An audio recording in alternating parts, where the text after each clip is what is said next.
Good day, folks. This is Greg Judy at Green Pastures Farm. Today, my special guests are Art and Lee. Art and Lee are a father-son team. And Art and Lee, where do you all ranch at? What's your all story? We're down in Saskatchewan, right close to Montana, just 10 miles north of the border and 50 miles to the east of Alberta. Okay. And Art, you were telling me earlier that you used to ranch on the other side of Calgary here, and then things started building up. People started, coming out to the country, and you decided you're going to go where there wasn't as much, build up and a lot of houses. Well, so, I farmed there till I was 44 years old with my family there, and it was 28 years ago that we moved to southern Saskatchewan. Now. Okay. So you left here when you were 47? Is that what you're telling me? 44. 44 years old. And where you moved to, you don't get as much rain down there. Is that correct? Typically? Typically. It's been pretty dry down there. Past 6 years, it's been probably about 2.5 to 3 inches on average. Yeah, and y'all are a stocker operation now, is that correct?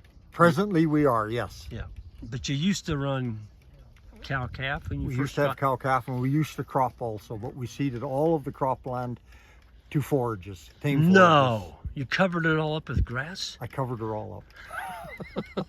Every acre of it. And you were telling me earlier when you first moved down there, you wish you'd have done it sooner. Much sooner. Would have been far better financially, would have been far better for the land. The land is not the best land in the world. Very low organic matter, very high clay content soil. Dries out and cracks easy because there's no organic matter in the soil. Right. And we just started tramping down as much grass as we could. Yep. Well, you were telling me about the equipment over the years that you bought. I think you said you had, was it 14 air seeders you bought? 14 air seeders between 1979 and 2006. My gosh. Wow. That's a lot of air seeders. Someone made money. Yeah. I don't know if it was us or not. Yeah.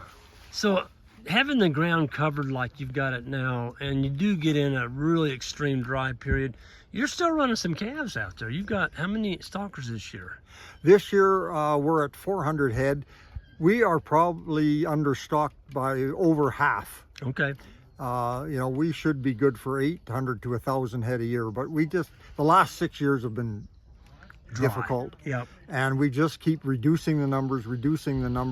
Yep. And we're understocked this year because we did get some snow last winter, so we had some soil moisture, plus we've had 2 1/4 inches of rain this year. So we've probably 2 1/4 inches? That's all you've had? This spring. Wow. Yes. And that might be all we get for the year. We don't know, but so we've grown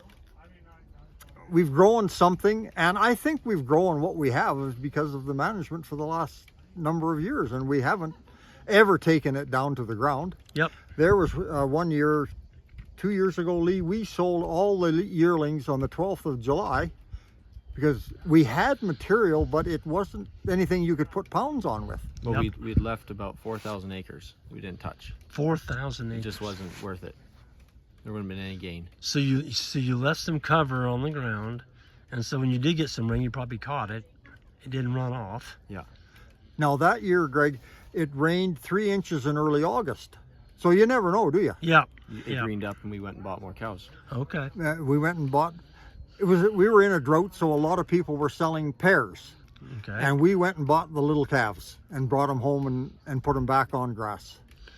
Well, you were telling me, I don't know how many years ago it was, but you kind of got caught where normally you said the snow, you wouldn't get snow as early as you did, and you had 45 days of feed left, and it snowed and it didn't leave until... It snowed maybe mid-November. Yep. Left the middle of April. And stayed on the whole winter. Yes, 3 feet deep. And so I had been winter grazing, and I had 45 days of feed. And if you do the math, I didn't have enough feed. But unfortunately, there was enough feed in the country that year. Typically, we live in a very feed deficit area, but there was enough feed in the area, and it wasn't too bad to freight it in. It wasn't great financially, Greg, but I was able to get through the winter, and that was the hard thing, because 7 out of 10 years in our country, you could probably winter graze. Yeah. And I was winter grazing with calves outside and so on, but Not that winter. Not that winter. No, and that's what bothered me about winter grazing is how much feed should I keep on hand in case I can't graze. Exactly. And so I haven't had cow-calf pairs now for 7 years because when hay hit $200 a ton, I couldn't pencil it out, and they went to eastern Saskatchewan. Yeah, yeah. And they, of course, that was probably in a feedlot or something. No, that was the country where it typically rains. Okay, so they had some feed there. Yes. Yeah. Yes. Yeah. Well, if you all had to give a pointer to somebody that's going back onto the land and wanting to do a grazing operation, you all been in this thing a while. What would be the pointer that you would give them? Well, I think it's like we've heard so many times, don't take so much. I took too much, too often, I think.